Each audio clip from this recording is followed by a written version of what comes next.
Hello and welcome to the Hacking State podcast. This is your host, Alex Mershak. With me today is Steve Hsu.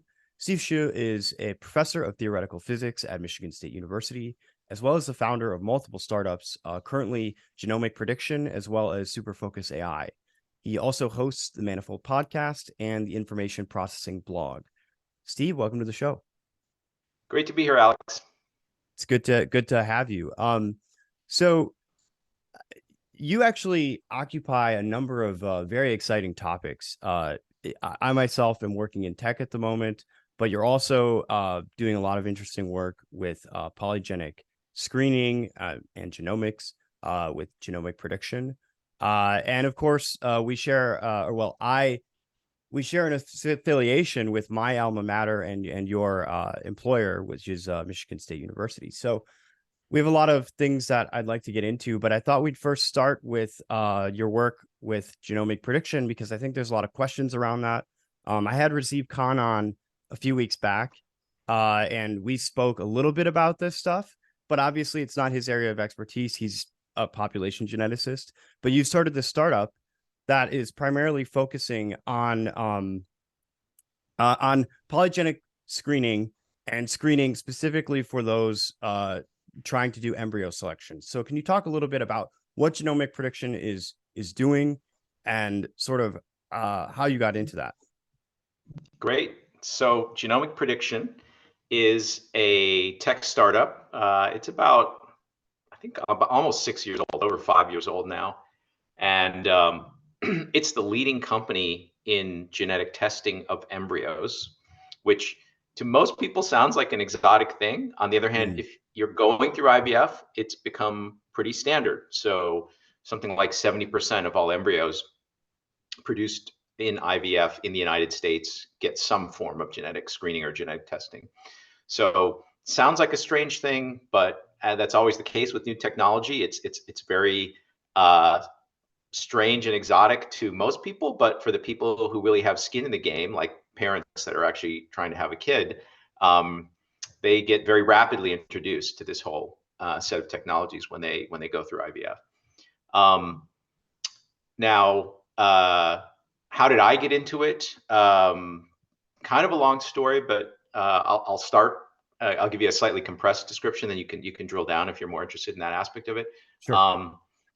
Around 2010, I got interested in computational genomics. And the reason I got interested primarily, it was a subject that I was interested in all the way back to undergrad. So when I was an undergrad at Caltech, they were already telling the physics majors like me, oh, physics is over, man. Like all the important questions have been answered. There's only a little bit left to do. Of course, this is totally untrue, but this was the attitude people had. And you should go into molecular biology. Molecular biology is where all the action is. And so I did take some classes in molecular biology, and I was quite interested in things like evolution, natural selection, DNA sequencing. But the technology was very, very primitive back then. And it wasn't until around 2000 that we sequenced the first human genome. And by about 2010, it was clear that it was getting cheaper and cheaper, and it was going to get very cheap eventually. And so around 2010, I was, as many physicists, especially theoretical physicists do, looking around for various research projects that, my main focus might be elementary particle physics or cosmology or black holes. But a lot of physicists, they have a lot of intellectual bandwidth. And so a lot of physicists are looking for little things that like, oh, maybe I should work with this neuroscientist who's in the building next door and I play tennis with, or maybe I should get into computer science and cryptography or something. So I was looking around at different things that I could, kind of do like like Google 10% time-ish stuff on. Yeah. And I noticed that the rate of decrease in cost of genotyping was exponential. And so it was very simple to do a kind of back of the envelope estimate and realize, wow, very soon we'll be able to actually perform analyses that I would only dream of being able to perform back when I was an undergrad, but now we can actually do them, or we will soon be able to do them. So that drew me into the subject. And the aspect of it which, dovetails most nicely with my background in theoretical physics and in computation is specifically a kind of AI machine learning problem, which is if I show you data where you have the genotype, the DNA sequence of a bunch of individuals, Mhm. and also have some phenotype information for each individual, can you break the code? Can you have the AI learn Yeah. how to predict phenotype from genotype? And so Mhm. that's like a basic question. In fact, most of what was said about DNA analysis and genomics, around the time when the first human genome was sequenced, kind of confused all this stuff because people confused just reading out the DNA with solving this puzzle or breaking the code that links the state of DNA for an individual with observable phenotypic traits of that individual. And that problem is what we're solving literally right now. Yeah.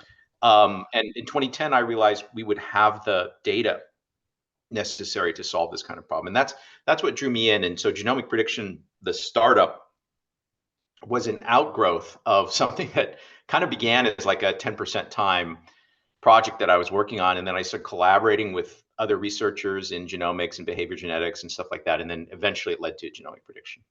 So in a way, you're using machine learning to solve a like stochastic decompression problem, right? By Yeah. making the association between the genotype and the phenotype. The genotype uh projects itself onto the phenotype, right?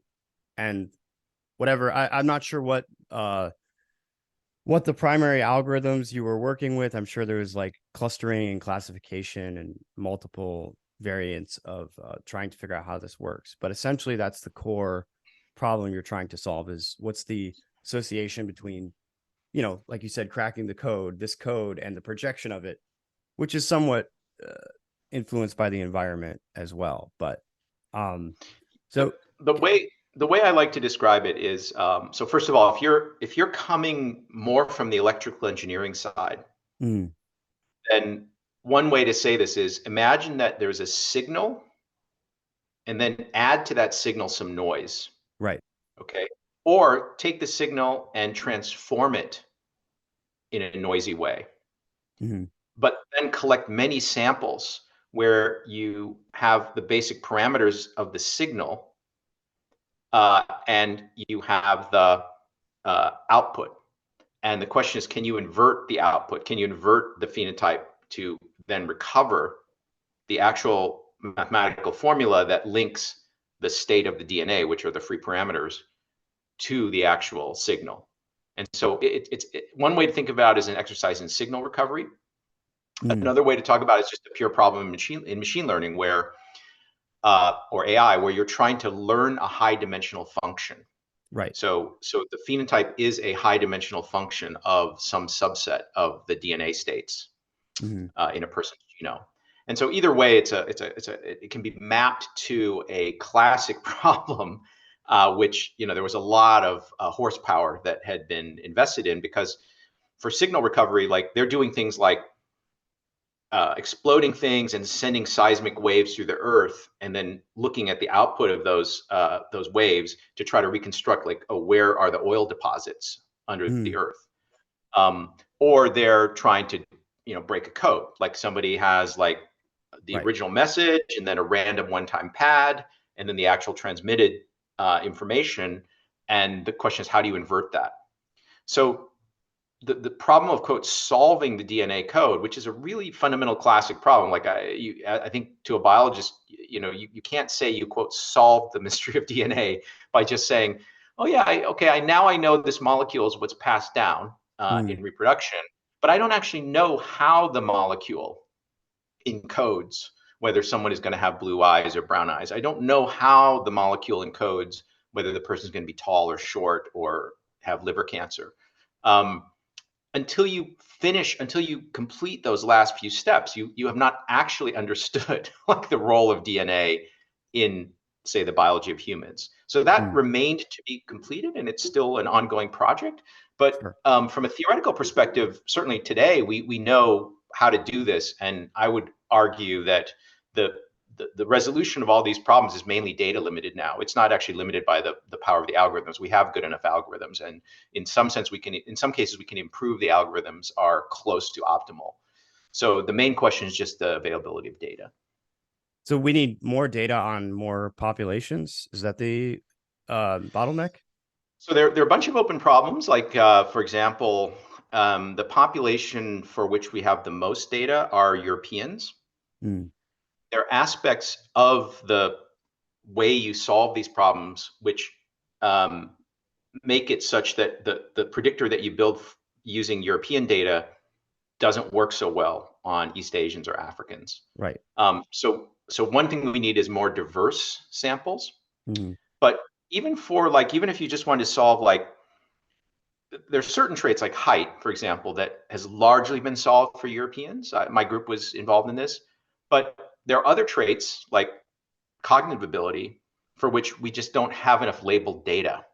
We probably have 10 or even, I don't know if 100 might be an exaggeration, but I think we have many tens times more data where you have the height of the individual along with their genome than you have a cognitive measurement and the genome of the individual. So there's just a huge gap there.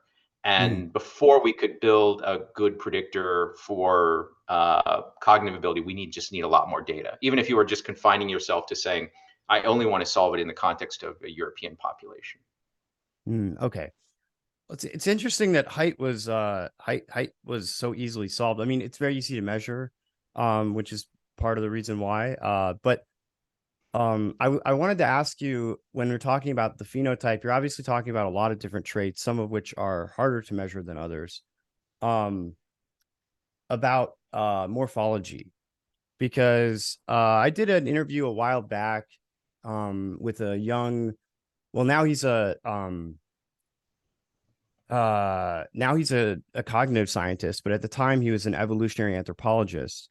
And we were discussing Rupert Sheldrake. And Rupert Sheldrake, I don't know if you're familiar with him. People have different opinions. He's somewhat controversial. Was a plant biologist who is interested in morphology. And he had this idea that the morphology of plants comes out of electromagnetic fields, basically. And that like heavily informs the morphological structure of the ultimate organism. And so I was just wondering, like, how much about morphology does this tell you? Obviously, height is mostly solved. Yeah, so I can comment on that. So first of all, when I said, like, you have the signal and then you have noise, or maybe a noisy transformation of the signal, Mm-hmm. obviously part of that noise is environmental noise, right? Yeah. And there could be some environmental noise, like what happened during the pregnancy, or um, you know, things which you're never really going to get a full handle on, like very small fluctuations that are happening that no one's even trying to measure or couldn't possibly measure. Then there are, like, gross environmental effects that you could actually characterize, like, oh, how much food did the kid get? He get enough vitamins? Did he get enough Mm-hmm. minerals? Did he sleep enough? Did he get enough exercise? Those you can they're more gross environmental variables that maybe you could measure or control. And so no one is saying that these gross environmental uh, effects don't alter the phenotype in the end. They can alter the phenotype in the end. On the other hand, we might be averaging over them when we if we have enough data, right? Right. So when we say, like, quote, height is solved, what we really mean is that if you take a person who experienced generally good environment, so that they had plenty of food, they had a good childhood, all those things, then as long as the environmental conditions were somewhat favorable, Mm-hmm. the variation between individuals of that morphological trait is Yeah. largely genetic. What's left is largely genetic. Okay. I have a question So about this term good.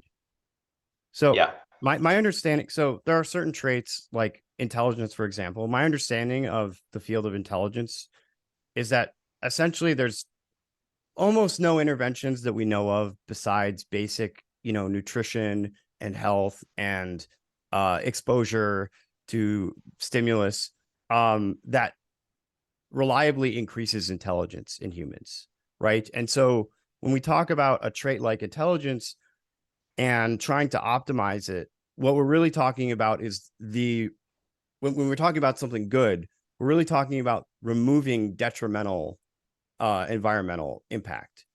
And so is that a similar pattern across the board with many of these things where when you're talking about the ideal phenotypic expression, you're mostly talking about taking away environmental detriments?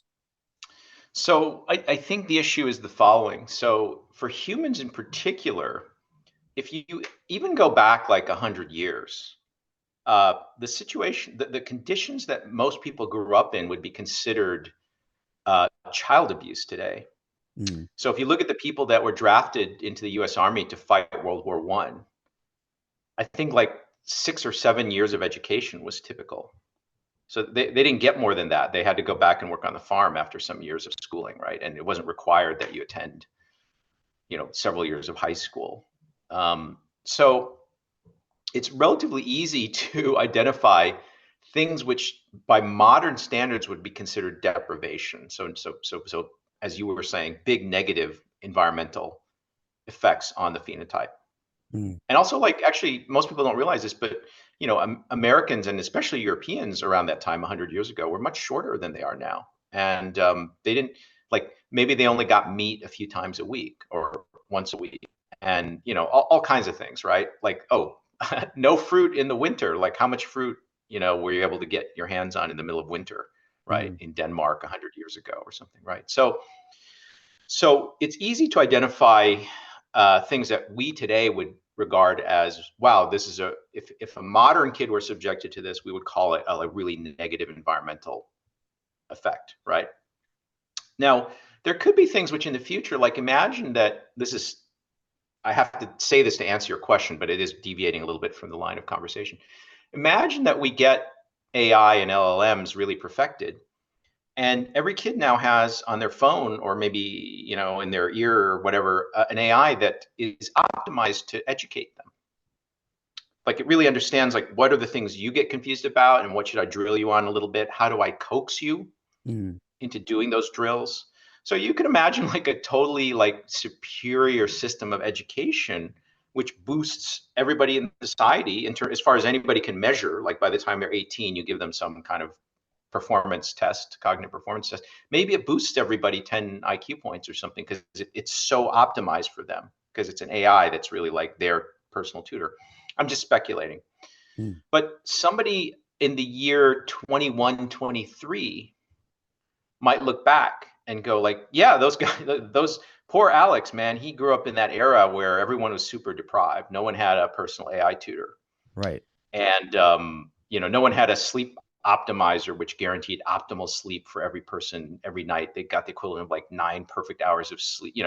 So we don't really know what positive environmental interventions are possible to further increase a trait. And obviously, from our perspective, forward would say, wow, that's a really extravagant luxury. Only a billionaire could afford that, or it's not even technologically possible. But it could eventually become common. And then those people would say, oh, well, of course, these guys were massively deprived because they didn't have access to friendly AIs as they were growing up or something, right? Yeah. So I don't know if that helped. Let me just make one more comment about plants. Everything I'm saying about humans is intensely studied by plant genomicists and also genomicists who do animal breeding.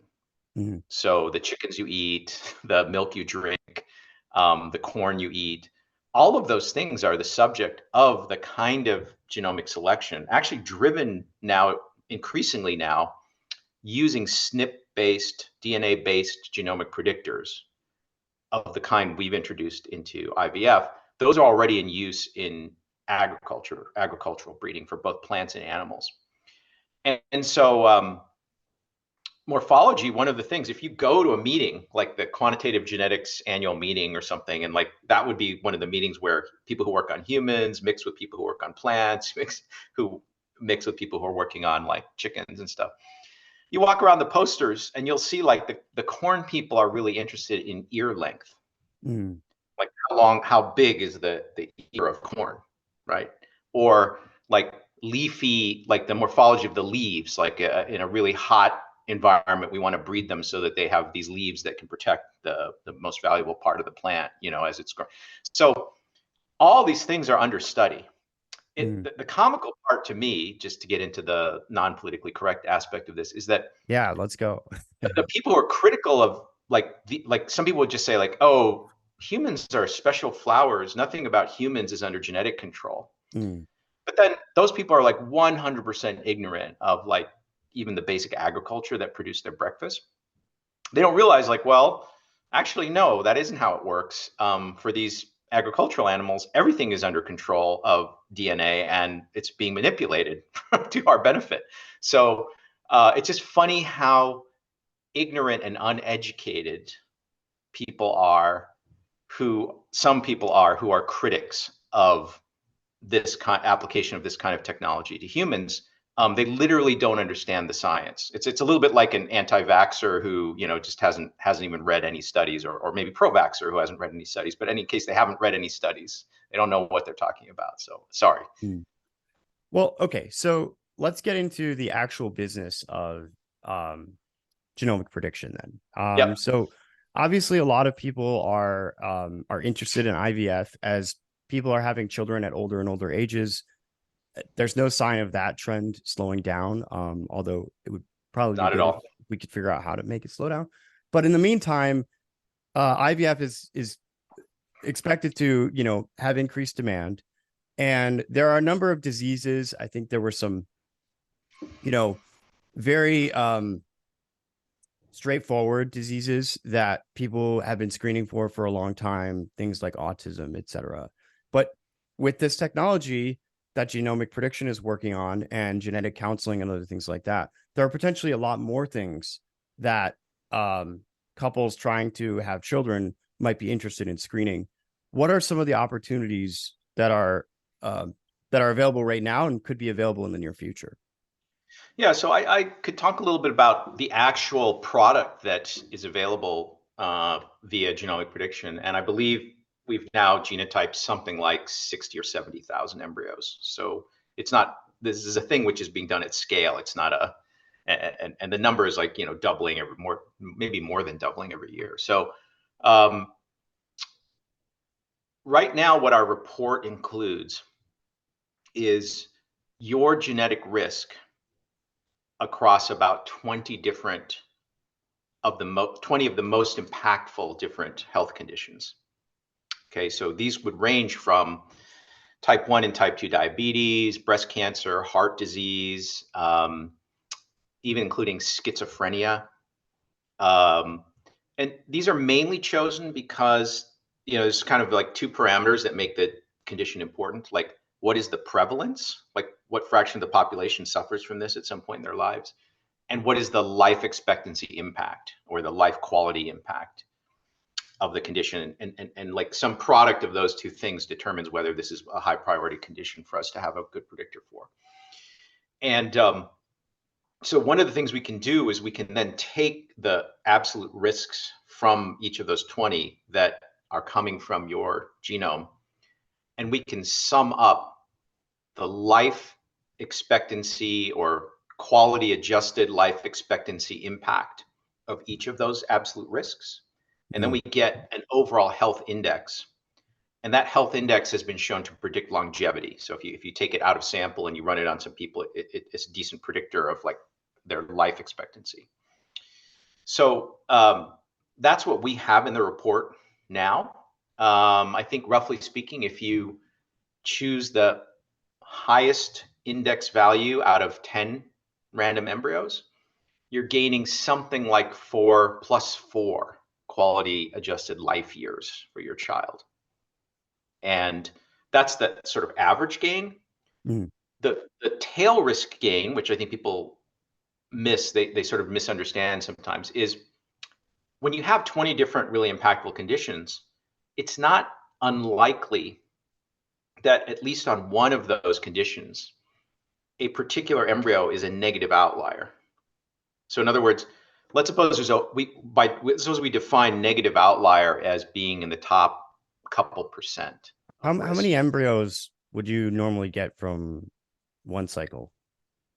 This varies enormously because, as you pointed out, it's generally older women that are going through this. Mm, So for some, and obviously this is an incredibly emotionally and psychologically difficult process for older couples really who want to have a kid. So there can be couples that literally end up with like only one or two viable embryos.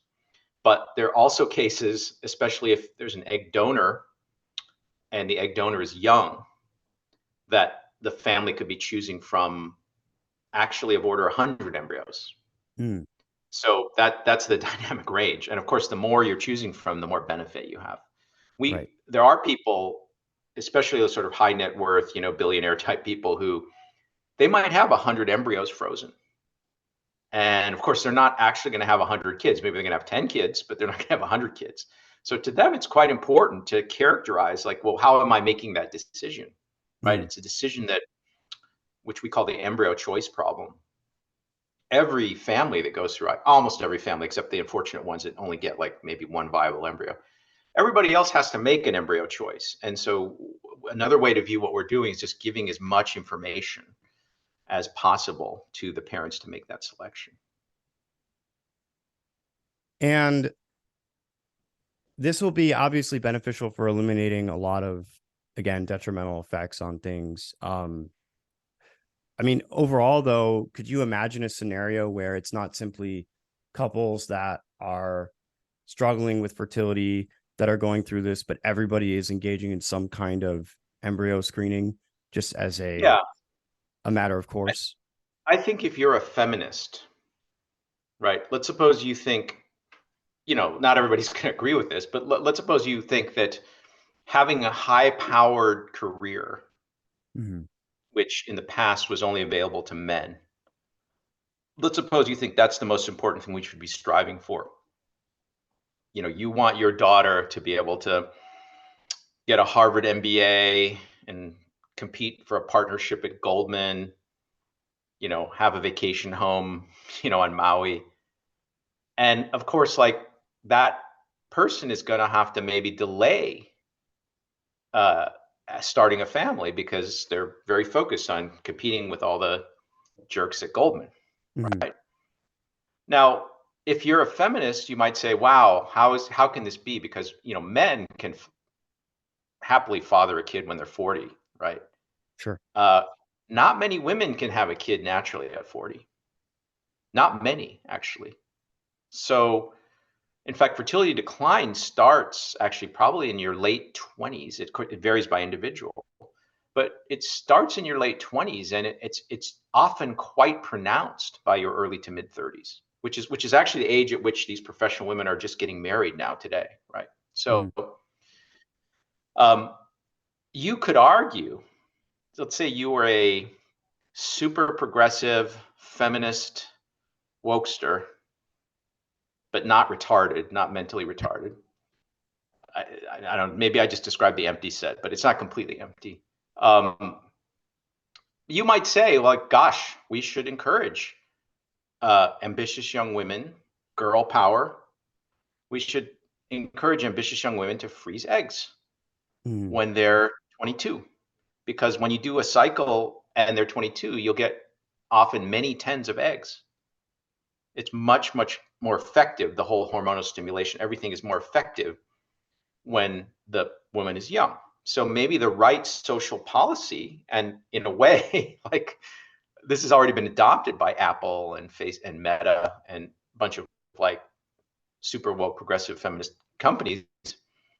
Uh, they already do it. Their health insurance covers this, right? So maybe that's the future. So maybe in the future, any woman who doesn't have 100 embryos, or not embryos, in this case, it would be eggs because they haven't found their mate yet. But any woman who doesn't have of order 100 eggs frozen as she marches off to Harvard Business School and Goldman Sachs would be considered massively deprived by Disadvantaged. future humans. Yeah, Yeah. disadvantaged. Wow, what an inhuman Sharia law like society that doesn't allow every woman to have 100 eggs frozen by the age of 22. It's just sick. that people Mhm. used to live that way, right? That could turn out to be the predominant mode of thought, like one generation from now, right?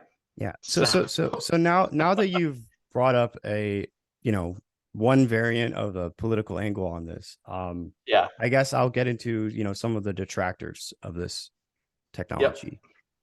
So obviously, um, there's, you know, variations on this of left and right wing um criticisms, I guess. Um, there's sort of the left wing criticism which says you're a eugenicist, that this is eugenics. And I know the E word is like a bad word and we should avoid it, but that's certainly one criticism. And then another criticism that's sort of from the left is that right now, at least, it's expensive. And so therefore it's classist or elitist. Um, could you just briefly address those two variations? And then I have a yeah, third one that I want to bring up, which is from the right after. right, right. So, this term eugenics, I don't object to that term. The question is just how do you define it, right? Mhm. So, if I notice something about your DNA that I don't like, and I compel you against your will to be gassed or sterilized, well, I call that evil. And if that's what you define by eugenics, I'm not a eugenicist. I condemn all eugenicists, et cetera, right? Mhm. If you say a woman is pregnant, she discovers the baby that she's carrying. I shouldn't say baby, I'm supposed to say fetus, I guess, or whatever she's carrying, the little creature that's not actually a baby yet, so you can kill it. Um, let's suppose she discovers that it's going to have Down syndrome. Okay, and now pretty much every woman in the developed world, I don't know what the penetration is, but it's probably well over 90%, will do a screen during her pregnancy to determine whether the fetus has an extra chromosome, right? Mhm. And if she says, well, I don't like, so I'm now going to make a decision based on the DNA of the thing that I'm carrying. And overwhelming the decision is to abort it, to kill it. Is that eugenics? I just did something. Now, you could say the thing in there has no will, so I didn't do it against its will. But I did make a very radical decision based on the DNA of something. Mhm. Is that woman a eugenicist? Because if so, the vast majority of women in developed countries, men and women, are eugenicists, right? So that's now we're getting to a slightly different definition of eugenics. If I have 10 embryos and I'm only planning to use one, and I just need more information to figure out which one of those 10 I'm going to use. And the other nine I'm going to donate to science or something. I was not going to use them anyway. Is that person a eugenicist? I think that's a milder. So I'm going from a very horrific thing, like, killing people because something about their DNA you don't like, aborting a fetus because something about the DNA you don't like, to making a selection that you were going to make anyway but just having better information to make that selection. So I think we're going to milder and milder versions of what some people would call eugenics, right? Mhm. And so when we get to the part that I'm involved in, I would say I can defend it entirely on moral grounds. So can many working philosophers. You might not like it, but when IVF was first developed, the early practitioners of IVF, one of whom is on our scientific advisory board, who was involved with the very first babies born through IVF, they were called monsters. They were called Frankenstein doctors. And now it's become totally normalized. So everybody, oh, my cousin had IVF. My daughter has IVF. I've saved some money for her. Great. So I just wouldn't get too excited about what dumb people say about stuff. That's literally my advice, because you just look at the historical record. Every time there's a new technology, there are plenty of dumb takes Mhm. on it that one generation later are way outside the Overton window or the normative window. Like, wow, I can't believe people felt that way. But you know, so in a way, for me personally, I would say if you develop a new thing, a new technology which helps people in say the reproduction, in reproduction, you might very well be criticized by some dim-witted people. But it's kind of par for the course. If what you're Mm. doing is not a gigantic improvement or change in the way people do things, you know, I mean, if it is, then you can fully expect to be criticized by at least some vocal minority of people. So that's kind of my take on the eugenics angle. The other thing you were asking about is it going to exacerbate class differences? Yes, it probably will. And it's the same thing with, say, early computers or mobile phones. Like only the rich had them for a while. But then gradually, economics works in such a way that the cost drops and it becomes available to everyone. It's also true that, you know, I'm not a right-wing guy, so I actually am not against some level of wealth transfer or resources transfer to the less fortunate portions of our society. So if we decided to add egg freezing and IVF to our national healthcare system, Hmm. which some countries already do, I would say that's great. I would not complain about that at all. And notice now we're not creating inequality because we're making these technologies available to everyone. Well, So, yeah, go ahead. would you even argue that it's not even properly classified as a wealth transfer if you're creating enough value in terms of healthier babies for the society, right? In a way, Yeah. If, it's just a net gain, right? yeah. If you take a long-term view, so in the short term, you are giving some resources to somebody who maybe couldn't afford to do the procedure themselves in the Mm-hmm. short run. But in the long run, which I think we should adopt at least a medium long run view of this, yeah, you're helping society as a whole. You're actually improving the wealth generation, innovation, pro-social aspects of the next generation of kids by doing this stuff. Mm-hmm. The health of and longevity of the next generation of kids. So yeah, it's not maybe not even a wealth transfer. Maybe it's a solid investment. It's like taking the lead out of the water Right. of people who live in poor neighborhoods. Like who would be against that? Even your most right-wing nut job would probably not be against that.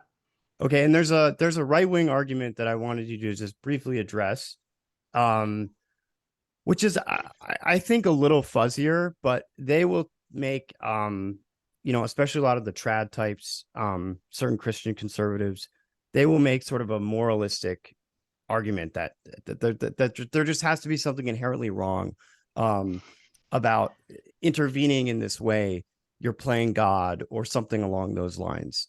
Um, I mean, I think I can imagine your response, but please, if you would. No, I'm happy to give it. First of all, I just want to point out that, you know, my mom is a devout Christian, and I was raised as a Methodist. So I went to Methodist Sunday school and church growing up. So Mm, I fully understand the religious point of view on these things, more than most people, certainly more than 90% of college professors. And they have a point. So, like, it's totally self consistent. It might not be factually correct, but it's totally self consistent to say, I believe God creates a new soul for every new human that's created, that's produced in reproduction, and the soul enters the body at the same time the sperm enters the cell, the egg cell. Might be true, mm, right? And therefore, abortion is bad. Making lots of embryos that aren't going to be allowed to enjoy lives is bad, right? So that's a totally self-consistent position for those people to take. There's nothing like you could say like, well, science says. I don't remember science ever saying anything about the soul. Like it's very hard for me to do an experiment on the soul. right. So science doesn't actually say anything. Like it's actually a belief. Like maybe it's true, right? Mm, So um, and a more subtle argument from the right is just you're dehumanizing people by measuring these things or predicting these things about them and then making choices. A is better than B. And it's a slippery slope toward degradation of the human uh, individual by doing this. I accept that too. So to me, this is all just a personal choice of, well, okay, I understand your thing about the soul. I'm still going to let Jane have an abortion if she wants to have an abortion. I don't know what to say. Like people should come down where they feel comfortable on that question. And similarly, there might be some country that says, like, you know what, we are 100% outlawing embryo selection in this country. In fact, we're even going to outlaw IVF, and we've already outlawed abortion. Good for you. I mean, if the people in that country really feel that way, that's their choice. That's their choice for how to organize society. I might not agree with it, but I actually, I actually, it's kind of funny. I think the right wing position is at least internally consistent. The left wing position is actually not even coherent. They generally don't understand the science when they're like spewing out, "Oh, eugenics is bad, but I want my daughter to marry a really healthy, tall, good looking guy." Like, what? Like, what are you, Yeah. what are you talking about? So anyway, so I think I answered your question. Yeah, so the right wing is making it on different grounds, basically, and Yes. so they have sort of a stronger leg to stand on in that regard. And if you're leaving it up to personal choice, I guess this is where I wanted to get into the elements of this that is somewhat political or somewhat concerned about policy. Are there regulatory or policy barriers to doing this right now in the United States? And if so, what are they? In the United States, there's quite a lot of freedom to introduce new methodology into IVF. Hmm. So that is not a barrier for what we're doing. The main barrier comes from earlier, I was talking about how improving the predictors is data limited. And so, like, if you did want to get to the point where you could do cognitive ability or personality traits, like say you wanted to ensure that your kid is not a depressive, like that the kid, would score high on a general happiness index, right? Hmm. For those kind of cognitive behavioral traits, there is just flat out a huge battle or conflict over whether the government will fund or allow the science and the collection of data necessary to build those predictors. And Hmm. currently, we're just stuck. There's basically very little progress in government funded, all the government funded biobanks, and by now, like, there are dozens of countries around the world that have them. Almost all of them are very either by inattention or because of deliberate counteraction by sort of activists. Uh, they're not generally collecting these behavioral and cognitive phenotypes. So you have a bunch of data where, Really? like, oh yeah, I'm very Even. good at, like, figuring out who had a heart attack, Mhm. but I'm not at all good at figuring out who had low IQ, or whatever, what their IQs were, or whether they had depression and stuff like that. Okay, so Depression you might be able to get, but general, there's no, like, effort to get the big five personality scores and stuff like that. my understanding is that uh, there's a dearth of population-wide healthcare data available in places like the United States and Germany, mostly because of privacy laws, right? Very strong privacy protections. But you're saying that even in places like the UK, for example, where they have population-wide biobank, there's just not an interest in these cognitive traits, and that's the core issue. Yeah, you don't need full population coverage. Like, if you can get, like, the biggest biobanks that people are analyzing right now are of order 1 million people. So Mhm. you only need, like, if a big country, you have 1% of your population in the biobank, that would be huge, right? For the United States or China or something. And the issue is not that. The issue is not privacy. The issue Oh, is, if right. you if you want to study the heritability of cognitive ability, or the ability, or try to build predictors for cognitive ability, people are going to come after you. And if you um, are advocating to NIH or UK Biobank or various places that they aggressively collect cognitive scores for their cohort, you'll get a lot of pushback, a lot of sensitivity. Mhm. People will just attack you, like, well, why are you interested in that? What, you must be a very bad person, right? We Right. might even apply the E word to you, or the R word, or whatever. So this particular avenue of science, genetic science, is very, very. It's basically been stopped cold by left wing activism and just left leaning feelings even of other scientists. Is there anywhere where they are making good progress on this? I mean, is China any better? So it's not that they're actually concerned so much about this. They might be concerned because they could get criticized by their Western colleagues a little bit. But mainly it's just inattention that they just haven't gotten around to it. I don't want to Hmm. say too much about this because I'm actually involved with um, work in East Asia with very large biobanks. Mm-hmm. And if I were to bet and say like, oh, 20 years from now, and unfortunately that is like the time scale, or 10 or 20 years from now, when will we see, well cognitively phenotyped cohorts of, say, over 1 million people? There's a good chance it'll happen first in East Asia. Okay. Okay. I think that's enough of an answer for now. Um, so I want to move on to some of your other projects because you're also, in addition to the work uh with genomic prediction, you're also sort of an expert in machine learning. You know, genomic prediction is obviously involving a lot of machine learning, but you also have a new startup, Superfocus AI, which is trying to take advantage of really this proliferation of large language models. And just to set the stage for our conversation, so you know where I'm at, uh, I've been working with large language models in my day job almost exclusively since about mid-June. Prior to that, I was not an AI developer. I had some interest in AI and I had studied it a little bit on my own. But I have been working with them pretty much full time and almost exclusively with them since about mid-June. So I'm like relatively well versed in LLMs, I think, at this Yeah. point.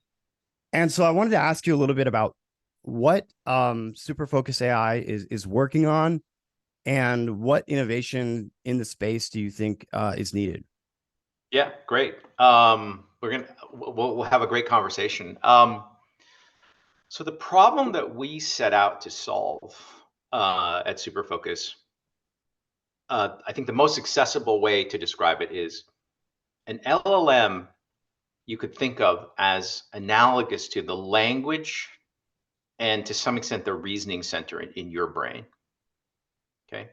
So it's good at language, it understands human language, and it can do some kinds of reasoning and getting better all the time.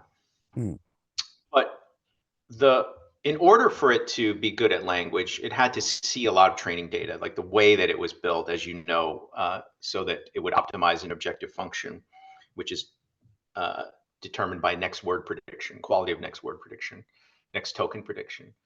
Um, it saw a lot of stuff to just understand the concepts that occur in human language and build like in a sense a kind of compressed representation of the concept space of human language. But it would be nice if somebody could come along and connect mm, to the LLM a separate memory resource. Just as in your brain, if you introspect, Alex, about like the following, like I say to you, hey, Alex, hey, remember when we went out for a drink with Razib? mm, There's a part of your brain that's like, what is Steve talking about? I'm hearing sounds from his lips. And then like that part of your brain says, oh, he's asking about Razib. That's a little concept that we went out for a drink. Oh, is that crazy bar that didn't have any dark beer, so Steve was pissed off. Um, well, actually, I jumped ahead there, but anyway, there are these primitives just in the question: right. Razib, bar, last time. Mm, Okay, but then your brain is drawing from memory, which is not actually in the language center of your brain; it's somewhere else. And it's pulling information which is relevant to those concepts that got identified from the query. mm, And then something is happening where then the memory information is being presented to the language center of your brain, which then formulates a response. And like among the stuff that was dredged up was like, oh yeah, Steve was pissed off because they didn't have any dark beer. Or Razib's co-founder came and sat down with us and she told us all about her crazy like oxygen tent that she sleeps in or something. Yeah. right? Something pulls all that shit up, and that stuff wasn't drawn from the language center itself. Mhm.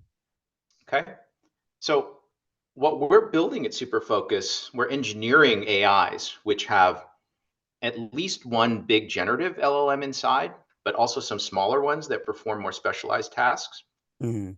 and an attached memory, which our customer gets to specify. They decide what to load in that memory, and what is loaded in that memory is treated by the generative model as ground truth. So that to give you an application for us, like we're working with call centers, and we can take the employee training manual for Mhm. that call center and stick it in the memory of our AI. And then it can basically answer any question that is answered by the material in the training manual. Like, oh, I'm dropping my T-Mobile subscription. It's the 15th of the month. How much money do I get back? Like, or how do what steps do I need to go through to do number portability so I can move my new number over to Boost Mobile, Mhm. right? So a human might, even a really good call center person might have trouble like immediately recollecting, like, oh, what is our policy on that? What is the process for doing this? But the AI will the AI will give you a perfect answer immediately.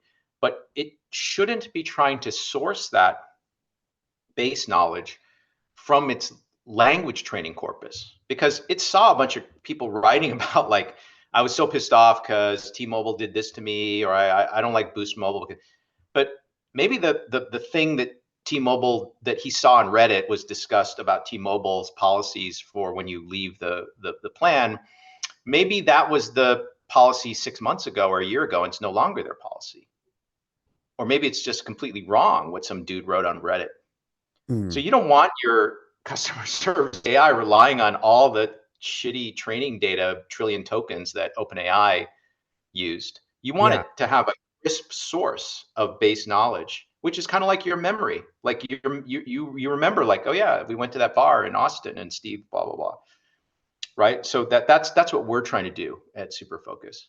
Okay. And I there's have. a lot of engineering around this, but the basic concept is we're attaching a memory to the LLM. Mhm. So it was interesting to me when I first heard that you guys were working on this and looked into it, was because I have been following George Hotz a lot lately. He's got his own AI startup, Tiny Grad, and they're working on, hardware and, optimizing, running models on different chips. It's beyond my Yep. pay grade, but he was describing this exact same problem and saying that there's this issue where right now everything that the model knows about the world is implicit in its weights and biases. And that's not Yep. how the human brain works at all. We have Yep. memory and then we have inference, and the inference and the memory are compartmentalized. And so you're basically saying that the technology you're working on is going to do the same thing, where an organization might take, their own private, proprietary data set and then tell the model, okay, this is what's absolutely true. All this other stuff that is just for doing inference and doing logic and doing other operations that you have to perform.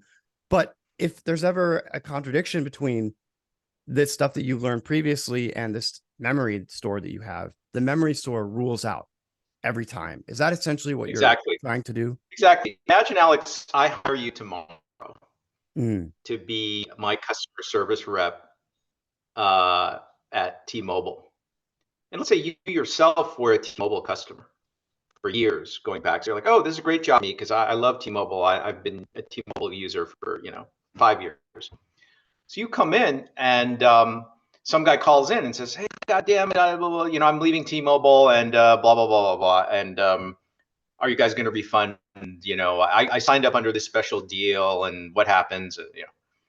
And you might remember, like, oh yeah, I signed up under a special promo deal like that too, and this is what they did for me. But you're going to privilege what's in the goddamn employee training manual that they gave you when they hired you and trained you over what you remember happening to you 3 years ago under similar circumstances.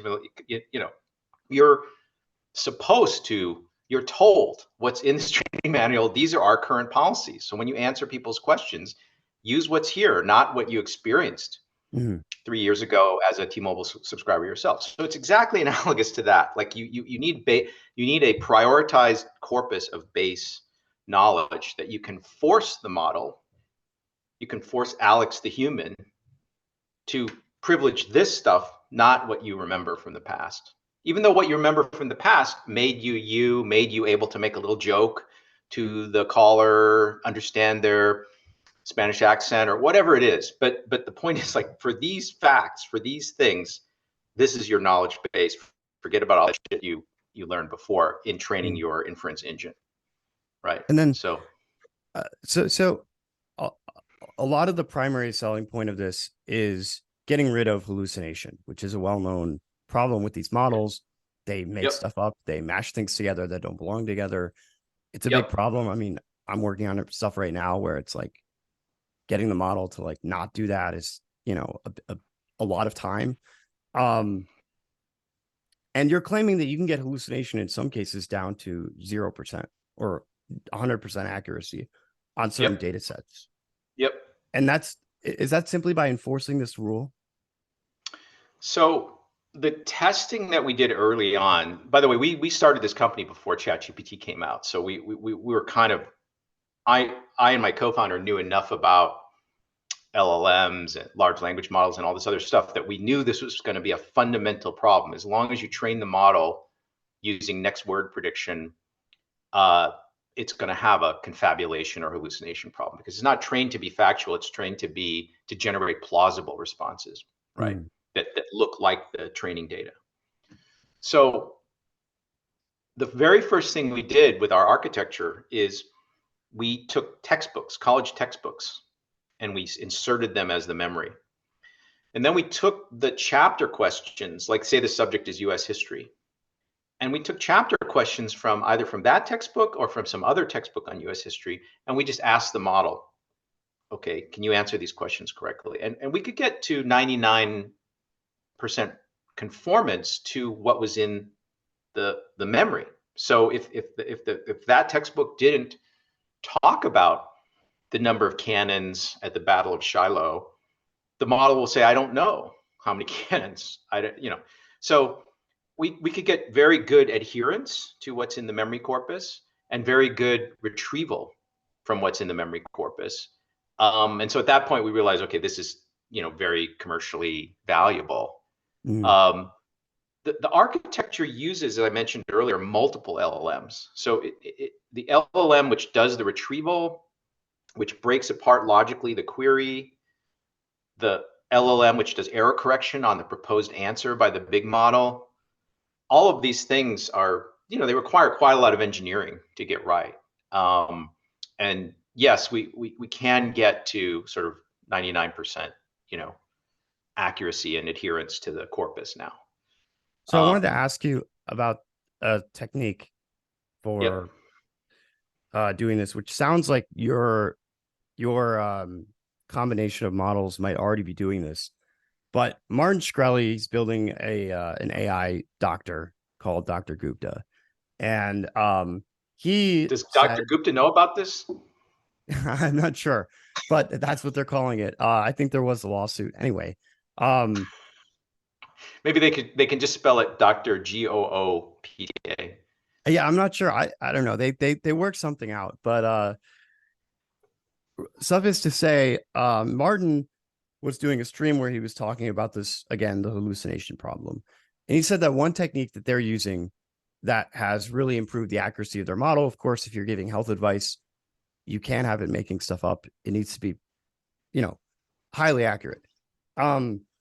Was introspection, and introspection sounds like it's one of the steps in your process. He described it as we have the model generate an answer. It has a cited source. Then you run it through another model again to say, okay, what's the diff between this answer that you just gave me and the source that you cited it from, right? And it does that multiple times until, it reaches some, minimum threshold. So that's one of the techniques that you're employing as well. Yeah. So in a way, like, it's funny because I know some of the OpenAI founders, and when we were doing this again pre-chat GPT, we were telling them like hallucination is not going to be solved in a straightforward way. They were saying at the time, before GPT-4 came out, they were saying, oh, the next bigger model will not hallucinate because it'll just be smarter or something. And I said, no, this is intrinsic to the next word prediction method you're using to build these models. It's never going to overcome that, right? And now they agree with me, but at the time, they didn't. So most of the attention and most of the resources in the AI world are going toward, oh, must build bigger foundation model, build bigger foundation model. But as I just said, that's not going to fully solve. It'll improve Yeah. somewhat the the situation, but it won't fully solve the problem. And it also will never let you be able to like, oh, today T-Mobile changed its policy. I better roll that out right now because when Yeah. people call Time to about the new, retrain my 100 billion yeah, parameter model. yeah, yeah. Just like if you were the call center guy or the doctor, and I said, hey, Alex, you know what? FDA just said this drug is no good. We can't prescribe it anymore. Don't prescribe it to anyone from now on. Like we just got to, the FDA ruling this morning. You would just update on that, right? Mm. But if you have to retrain the whole model, the foundation model to understand, oh, now FDA doesn't allow that. Well, good luck with that. That's a pretty cumbersome way to do things, right? So you need an updatable dynamic memory that you can just change, and then the AI changes its behavior based on what you did to the memory state. Mm. So anyway, the remark that I was going to make is that all the attention, like that most of the unicorns in the space who get the super high valuations and can raise hundreds of millions are just like, I'm going to build the next big foundation model, and great. But from our perspective, huge amount of value will be unlocked by just better engineering.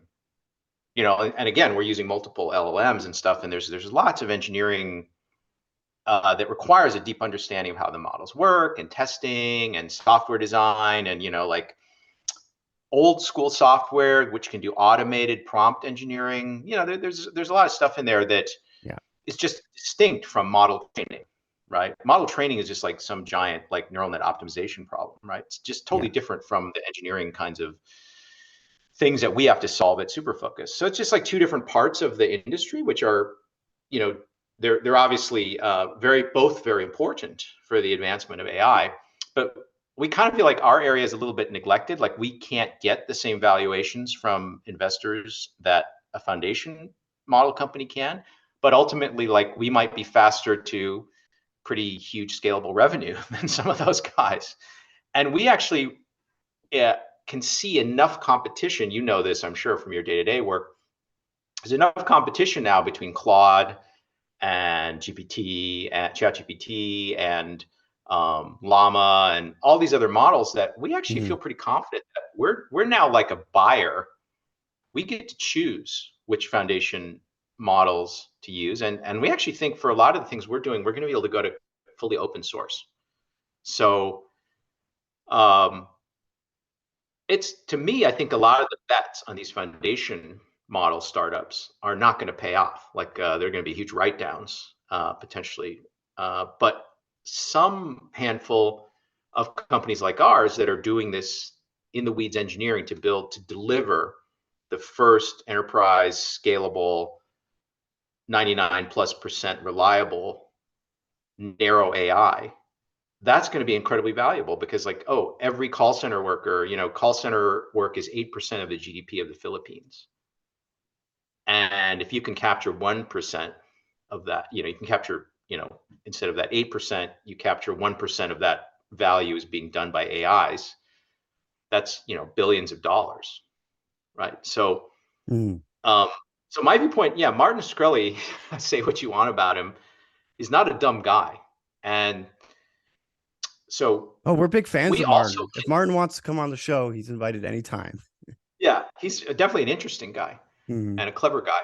So we also are looking at the medicine side of this because obviously, like the textbook that I put as memory for the thing could Mhm. be 10 medical school textbooks or, the equivalent, right? And the problem with that particular space is that the barrier to entry, the penalty for being wrong is super high. And the level of trust that you're going to have to build before people allow you to deploy is quite high. Whereas some of the things that I talked about, like call center work, or there are other examples where those problems are not going to stop deployment. We're going to deploy very fast in the next few years. And but eventually we'll circle back probably, and we'll see whether our team's better than Martin's team. Yeah, I guess the race is on. Yeah.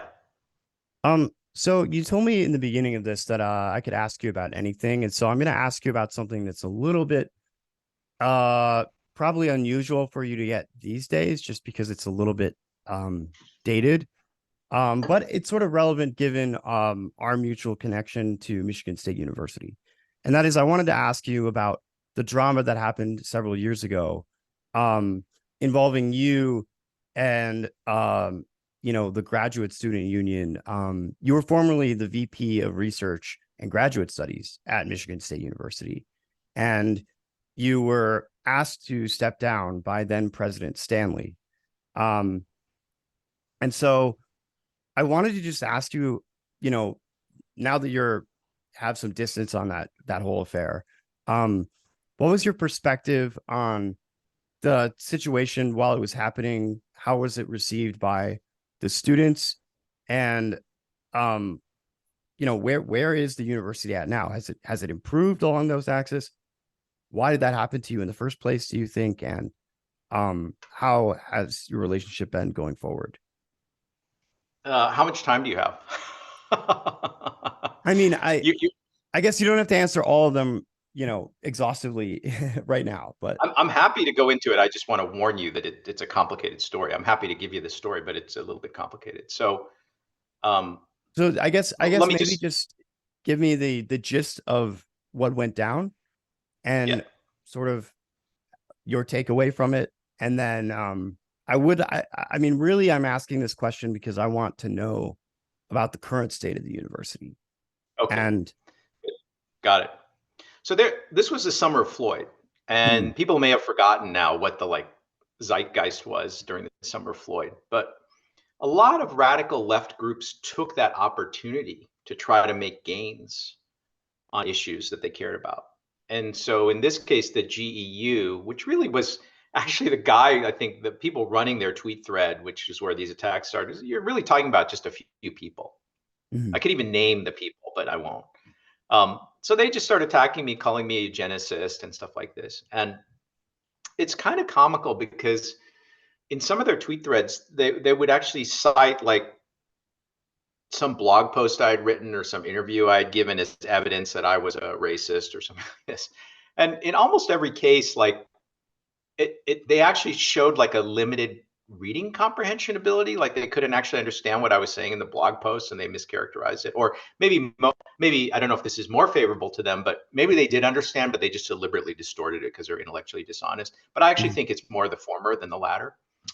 And so anyway, so they started this attack on me, and then with some allies in on the left, among the faculty, they started a petition. Like there were a couple of petitions, like trying to asking President Stanley to fire me or that I had to resign or something like this, right?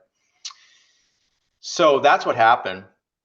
Now, at the time, all corporate leaders and university leaders were just terrified because they thought like there's this weird wave coming over the country and I don't want to get smushed by it. Most people that are in really senior leadership roles at a university or in a corporation are basically quasi sociopathic careerists. So basically, like they're trying to advance their own career. Very few of them care about the core mission of the university. It's mainly about of course they'll never admit this. Like you would never get to that position mm, unless you're able to convincingly talk about how I am not a sociopath. It's not about me and my large salary. It's more about the values of Michigan State or something. They're all going to be really good at saying stuff like that. But actually, in fact, having been in that role for 8 years, Mm. and observing the deans and the other VPs and the president and the provost. It's more on the sociopathic side than on the core value side. Yeah, they're sort of creatures of the system, right? Yes, That they have to climb yes, through to get to that point in the first yes, place. There's a exactly. selection. It's not surprising, right? What Mm. is surprising that you could have like a guy like me who, like, I told the president who hired me, it was a different president, Luana K. Simon. Mm. I told her, I said, look, I don't know how long I'm going to last in this job because I'm not about bullshitting. And you hired me to improve the status of Michigan State as a world leading research university, like not the bullshit low value stuff that we do. You hired me to raise our research expenditures from 450 million a year to 700 million a year. You get the fastest growth of any school in the Big Ten during my era. Mm. Bringing us to the near the top in the whole country of schools that don't have a huge medical research complex. We were among the top. We were close to Berkeley and other schools at that stage. So anyway, you can't do that without making enemies. So I was constantly fighting with the dean saying like, well, this faculty member you're trying to promote to full professor doesn't have a strong research record. Why are you trying to promote them? Or you want a retention package for this lady, but this lady's research is not very good. Why are you, I'm not contributing to that the retention package, right?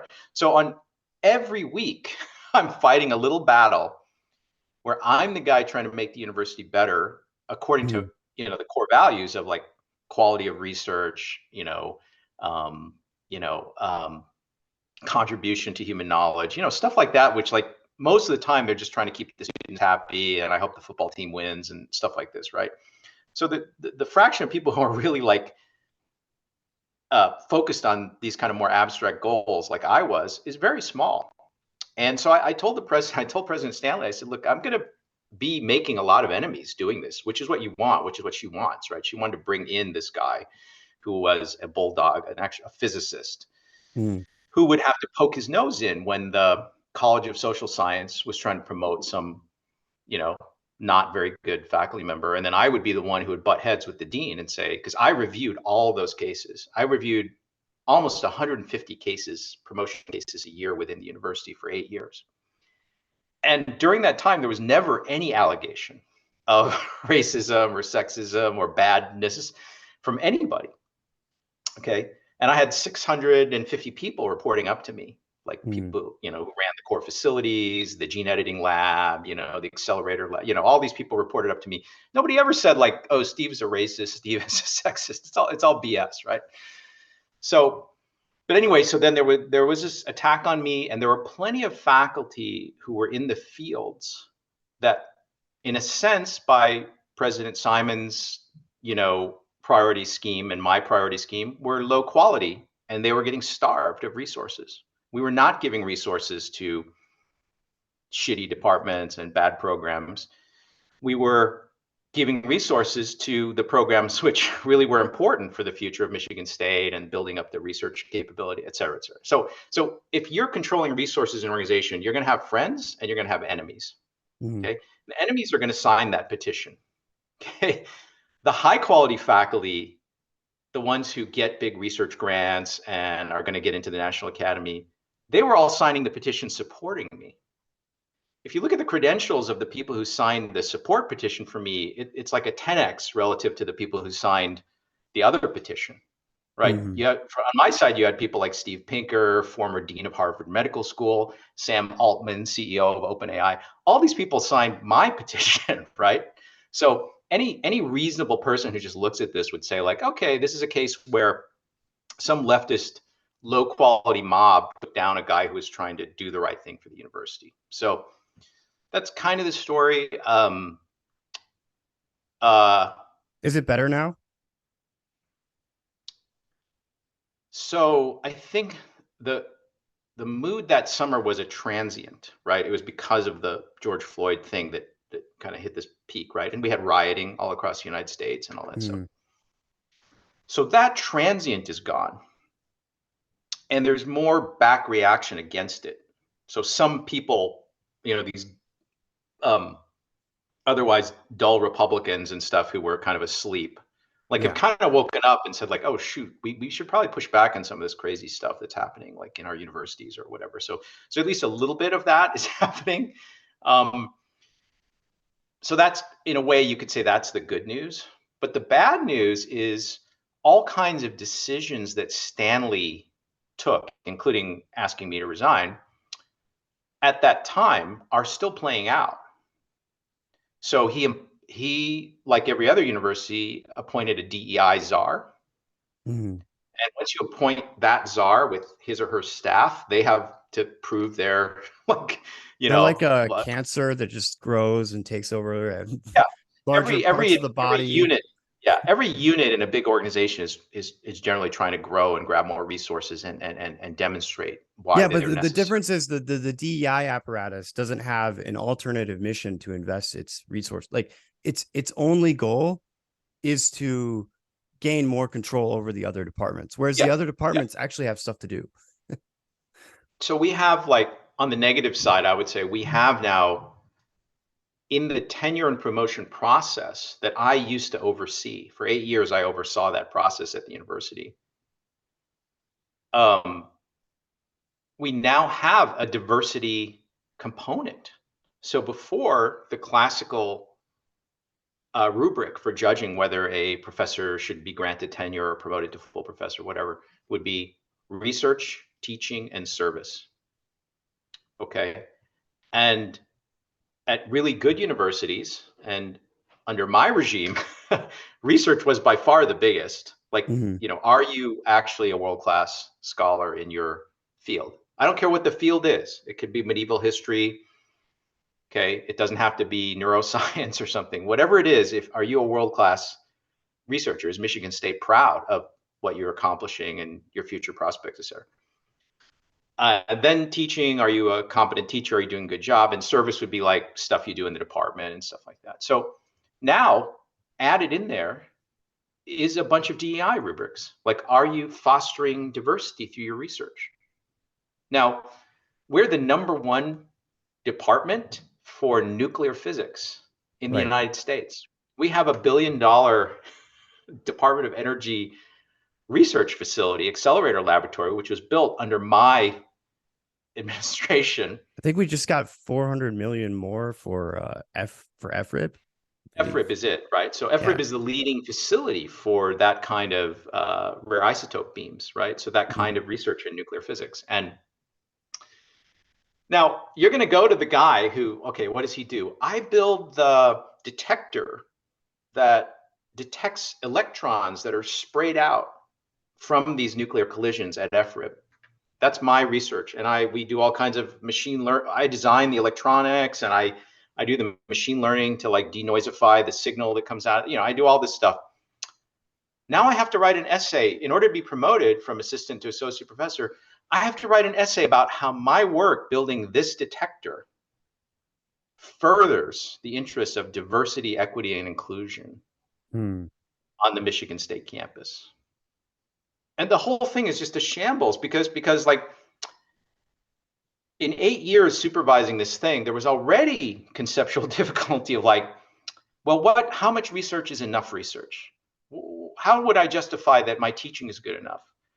Well, how much service do I have to do? Does giving outreach talks, does that count as service? Mentoring, you know, this Boy Scout troop, does that count as service? You know, the criteria are already complicated enough, and now like I'm supposed to like the faculty committees and stuff are supposed to decide like, well, I don't know, Joe, the plant biologist, I just don't think he's done enough for diversity. Those plants are all green. Did you ever notice that? They're all green. I don't see Yeah. any color but green among these plants. I think it's against this guy's secretly anti-diversity. Mhm. Let's not promote it. So if you want to like, are things better? In some sense, the zeitgeist is better and there's some pushback against craziness, but at a core institutional level, things have been enacted which are going to be very hard to reverse Mm. the coming decades. So that's my answer.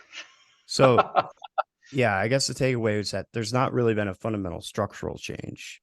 that would need to Well, there happen? is, because now we have a DEI czar, and we've Well, embedded in the I actual meant, yeah. formal requirements for faculty promotion Mm, privileged DEI as one of the core activities that all faculty members must participate in.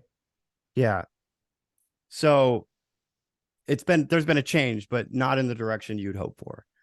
Um, No, well, I think it's crazy. Now, okay, let me steel man the other side, okay? The other side say like, well, of course science is racist because look, it's all white guys doing the except science. Oh, I guess you. Steve isn't white, and Corey Washington's not white either. But anyway, it's all white. Don't look at those people. It's all Mm, white guys, and so clearly science is racist.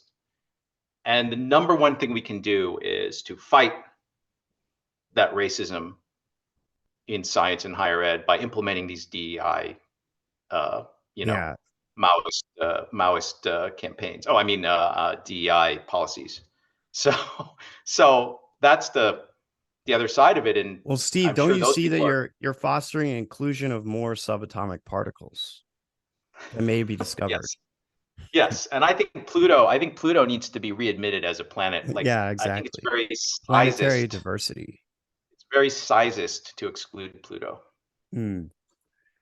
Um, so it's been a pleasure talking with you. I think we could go on much longer if we had the time, but I'm sure you have other things to do today. Before I let you go, though, where can people find you, find more of the work that you're doing, and what can they look forward to in the near future? So I'm on Twitter. So HS, you can put this in the show notes, but I'm on Twitter. Everything will be in the show notes. I have a podcast and I have a blog. And lately I haven't been blogging that much because Twitter or X just Mm, sucks you in because you get so much more immediate feedback that you tend to like put your thoughts into X than writing a longer blog post, which I would have done like 10 years ago. So, but anybody who's interested in what I'm doing is welcome to look in those places. And it's really been fun talking to you, Alex. yeah, it's been great. Thank you so much for coming on. Yep.